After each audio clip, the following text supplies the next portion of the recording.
함자가 어떻게 되세요?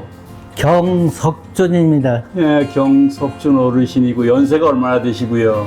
93세입니다. 그 당시에 이장이를 보시면서 주로 이장이들이 하시는 일이 어떤 일들이었는지 제가 참 궁금했어요. 그 당시는. 예, 제가 구장을 보기는 그리고 5.19 혁명, 군사혁명 이후에 제대 군인들이 이제 이장을 맡아볼 때 처음 이장을 맡았지요. 그러고 난 다음에 이제 국내를 보다가 70년대 새마을 운동이 시작했죠.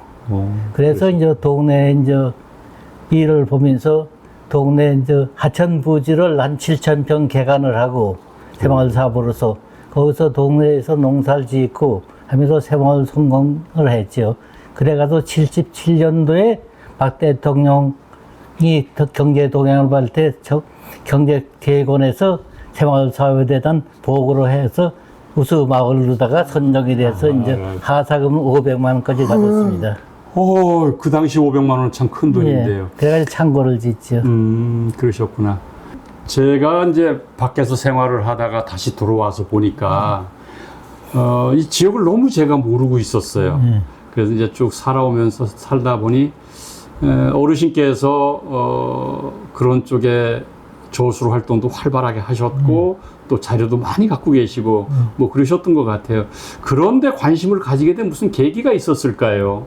예, 동기라는 건 저는 어릴 때 이제 외정 때 국민학교를 다녔지만 그때 생각은 역사학자가 되는 게 원이 있었어요.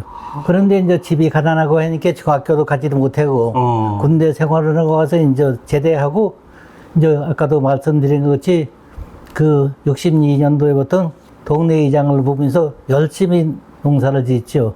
그러다가 이제 60대가 되면서 애들이 전부 이제 출가를 하고 그때 이제 나야 대한 시간적인 여유가 생기니까 이제 좀 배워야 되겠다 해가서 이제 서원에도 댕기고 면서 한문도 배우고 북글씨도 서예도 배우고 그러면서 교상문 향토사 연구에 들어가서 교상문 향토에 대한 걸 이제 그걸 배우기 시작했지요. 근데 어릴 때 왜 역사라고 하는데 관심을 가지셨을까요? 제가 이제 이 과목 중에서도 그리고 국어를 제일 좋아했지요. 음악은 음치라 한마디도 못 부릅니다, 노래를. 그래서 이제 하면서, 역사학자가 됐으면 좋겠다, 역사를 공부했으면 좋겠다 해서 어릴 때부터 책을 많이 봤지요. 그래서 이렇게 국민학교 때부터. 그러셨구나. 예. 지금까지도 이제 그렇게 책 보는 게 취미예요, 딴 게 아니라. 그러면은 마을의 자료들 중에서 혹시 기억에 남으실 만한 것들이 있을까요? 예, 마을의 자료에 대해서는 이제 그 역사적인 거는 저거 어릴 때 거기 사립국민학교가 있었어요. 예. 그렇구나. 그래서 거기서 이제 동네 어린애들 학교를 못 가는 사람들은 이제 교육을 시키고 이런 게 이제 기억에 남죠. 그랬구나. 그러면 어르신께서는 그 학교를 다니신? 저는 댕기지를 못했죠. 아버님이 그때 이제 후원회장으로 계시고 그래서 이제 저거라고 여동생은 댕기서 저는 이제 바로 저기 충주에서 충주 교원 심산 소학교를 들어갔지 그때 당시. 소학교. 예, 큰 집이 거기 있어서 큰아버지 밑에 갔어요. 그러셨구나. 예. 이게 궁금해요. 사학자 입장에서. 그 제일 처음에 생긴 시방 동원이지요. 동원. 연풍 동원. 예. 연풍형 당시에 있던 동원. 예. 그 시방 여러분들 잘 아시는 화가 김홍도가 이제 취임해서 있던 데죠. 정조 13년에. 거기가 이제 제일 알고 싶은 데고. 또. 그리고 향교가 있고. 예. 향교가 이제 중종 12년에 이제 설립된 향교가 있고요. 그리고서 이제 자연 환경으로서는 수옥종. 조효수가 이제 발견할 때는 현감 조효수가 발견했던 수옥종을 이제 소개하고 싶죠. 그러니까 연풍현의 동헌. 예. 그 다음에 향교. 우리 괴산군의 세 곳에 남아있는 향교, 연풍향교. 예. 그 다음에 수옥정. 그렇지. 이 세 곳은 외지인들에게 꼭 좀 알려드리고 싶다. 그렇죠. 그런 말씀이시네요. 예. 아이고, 예, 고맙습니다. 예.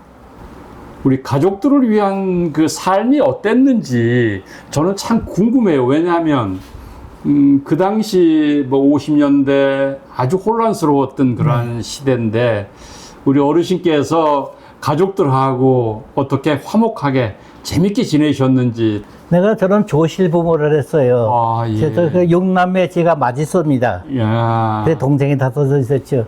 그러니까 이제 살기가 곤란할 그랬지만 큰 복무를 해야 되기 때문에 22살들의 군에 복무해가지고 4년 동안 복무를 했어요. 아이고, 오랫동안 했죠. 예, 예. 그래 나와서 이제 집이 가난하지만 5 동생을 이제 그때는 결혼을 하고 군대를 갔으니까 아이들 아내서 하고 5 동생이 있는데 동생들을 그렇게 중간 동생들을 학교를 보내지를 못했어요.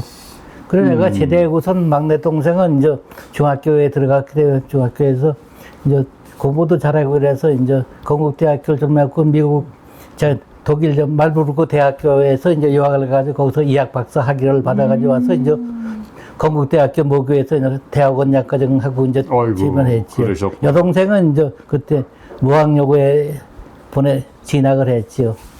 그런데 이제 일찍이 어르신들이 돌아가시고 동생분들이 그래 있으시고 또 결혼도 하시고 예. 그 많은 식솔들을 어쨌든 가장으로서 역할을 하셨을 거 아니에요. 그렇죠. 그렇게 이제 동생들을 공부를 시키고자 했던 그런 뭐 뜻이 충분하게 어디 있었는지, 어떤 뜻이 있어서 그렇게 동생들을 가르치셨는지. 그렇지. 제가 못 배웠으니까 될 수 있으면 동생들하고 자식들은 가르쳐야 되겠다는 이제 일념으로다가 이제 살다 보니까 그러니까 그때는 학자금도 되고 그러니까 재산하고 부채가 똑같을 때가 있었어요. 그렇게 그래도 고생하면서도 그래 열심히 농사를 지가지고 애들 4남매도 전부 서울서 학교를 가르치고 아이고. 다 했지요.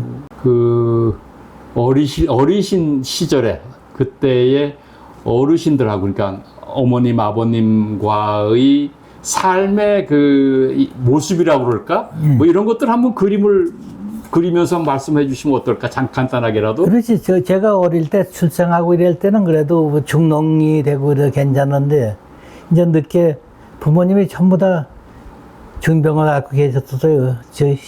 내가 15살 때 14살 이제 학교 졸업받고 나서 그래서 이게 진학도 못하고 집에서 이제 병에 있어. 그래서 20세 전에 이제 부모님이 다 돌아가셨어요. 그러셨구나.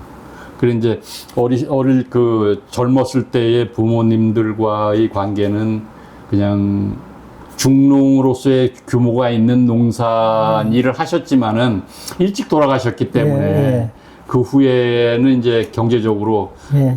그렇게 뭐 풍족하진 못한 뭐 그런 상황이었겠네요. 힘든 게 뭐 한두 가지가 아니지만 제일 가난이지요. 뭐 밥은 못 부자 죽만 먹고 살았고 한 해 겨울에 버리 농사가 할 때는 간장을 먹고 여름을 나고도 했죠. 그렇구나. 예. 그렇구나. 예. 그래서 시방 막내 동생이 감자를 먹지 않습니다. 독일 사람들이 감자를 그렇게 많이 먹는데도 거기서 아주 연 감자를. 예. 제일 기억에 남는 일이 뭐가 있을까요? 보통으로는 한 가지라고 뭐가 아니고 여러 가지가 있기 때문에 뭐. 그래 우선 하나. 지금 기쁜 거는 동생들이고 애들이 잘 된 거 그죠. 그렇군. 가족들이 원만하게 잘 사는 것이 제일 사는 기억에 거지. 남는다. 그게 제일 기쁜 거지. 우리 젊은이들이나 후손들에게 요즘 살아가는 이 양태들을 보실 때 뭔가 당부하시고 싶은 말씀이 있으실 것 같아요. 예. 지금 젊은 사람들이 참 착하게 잘 살고 있습니다. 그래서 당부하고 싶은 거는 그저 부모님이 계시면 잘 효도하고 형제간에 우애하고 나라에 대해서 많은 사랑을 두고 나라를 위해서 많이 기여해 줄 걸 바랄 뿐입니다. 그 사람이라는 건 자기에 대한 삶에 대한 욕심이 있죠. 물론 그렇지만 지금 젊은이들은 참 잘하고 있어요. 나라도 사랑하고 뭐 사회에서도 봉사도 잘하고 해서 저는 그거에 대해서 부탁하는 일보다는 칭찬을 하고 싶습니다. 아이고 예. 우리 이렇게 젊은이들을 칭찬하고 긍정적으로 봐주시는 어르신들의 그 힘이 우리 젊은이들에게 이렇게 미쳐지기를 간절히 바랍니다. 네.